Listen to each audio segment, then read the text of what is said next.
RJD नेता और लालू प्रसाद यादव की बेटी रोहिणी आचार्य ने बिहार सरकार की महिला सशक्तिकरण नीतियों पर तीखा हमला बोला।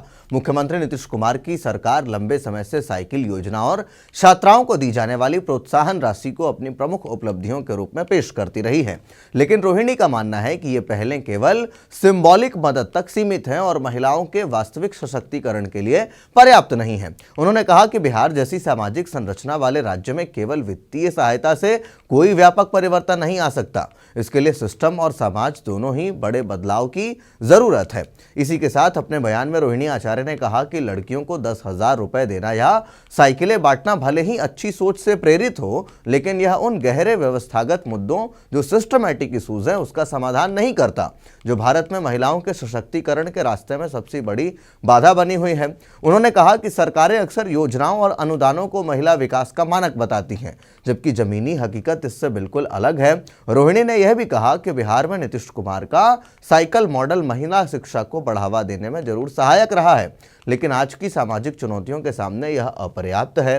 उन्होंने तल्ख लहजे में कहा कि महिलाओं की असली समस्याओं का समाधान केवल संसाधन देने से नहीं होगा, बल्कि उस सामाजिक ढांचे को बदलने से होगा जो उन्हें बराबरी का अधिकार देने से रोकता है।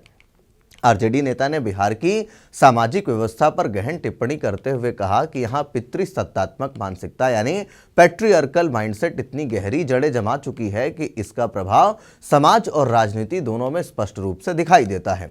उन्होंने कहा कि जब तक इस सोच पर सर्जिकल स्ट्राइक नहीं की जाएगी, तब तक कोई भी सरकारी योजना महिलाओं को पूर्ण अधिकार और स्वतंत्रता नहीं दे सकती। दिलचस्प बात यह है कि रोहिणी आचार्य ने अपने बयान में अपने परिवार की राजनीतिक यात्रा का भी अप्रत्यक्ष उल्लेख किया। उन्होंने कहा कि बदलाव केवल नीतियों से नहीं होगा, बल्कि सामाजिक व्यवहार में सुधार से होगा। यह टिप्पणी उस संदर्भ में भी महत्वपूर्ण होता है कि आरजेडी की विरासत अब लालू प्रसाद यादव के बेटे तेजस्वी यादव के हाथ में है और पार्टी अक्सर सामाजिक न्याय के मुद्दे पर राजनीति करती रही है।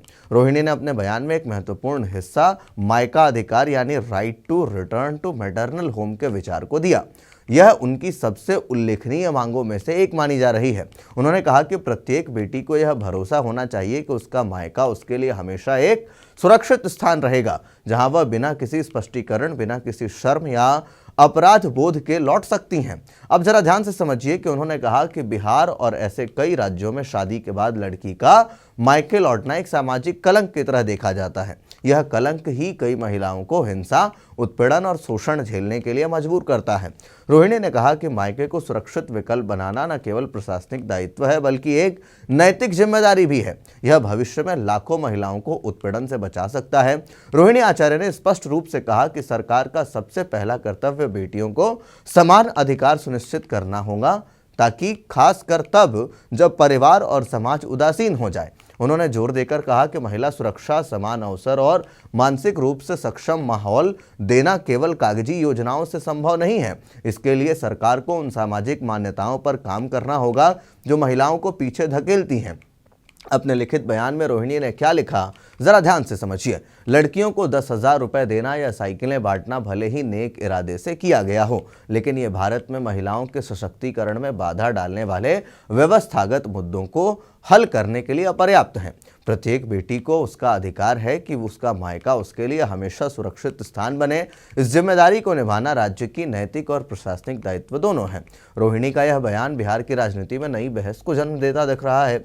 यह देखना दिलचस्प होगा कि नीतीश कुमार की सरकार इस गहरे सामाजिक मुद्दे पर क्या प्रतिक्रिया देती है। आप भी इस बात को जानते हैं कि रोहिणी आचार्य के ऊपर किस तरीके से दबाव बनाया गया और फिर उसके बाद वो अपने घर और पार्टी दोनों से अपनी ताल्लुकात को खत्म करके निकल गई थी दिल्ली के लिए। और उसके बाद रोहिणी आचार्य का इस तरीके का बयान आना साफ तौर पर दिखाता है कि किस तरीके से जो पैट्रियर्कल सोसाइटी है, जो पितृसत्तात्मक जो सभ्यता है, सोसाइटी है, समाज है, इसको खत्म करने की जरूरत है। तभी महिलाओं का जो वास्तविक विकास है वो हो सकेगा। और ये जो साइकिलें बांटना है ताकि शिक्षित हो महिलाएं और 10-10 हज़ार रुपए देना है, उनका मानना है कि यह पर्याप्त है जब तक जमीनी स्तर पर महिलाओं की सोच में एक बड़ा परिवर्तन, लोगों की सोच में एक बड़ा परिवर्तन नहीं आता है। आप इस पूरे विषय को लेकर के, रोहिणी आचार्य के इस बयान को लेकर के क्या कुछ सोचते हैं, कमेंट बॉक्स में अपनी राय जरूर लिखें। तब तक के लिए दीजिए इजाजत। धन्यवाद।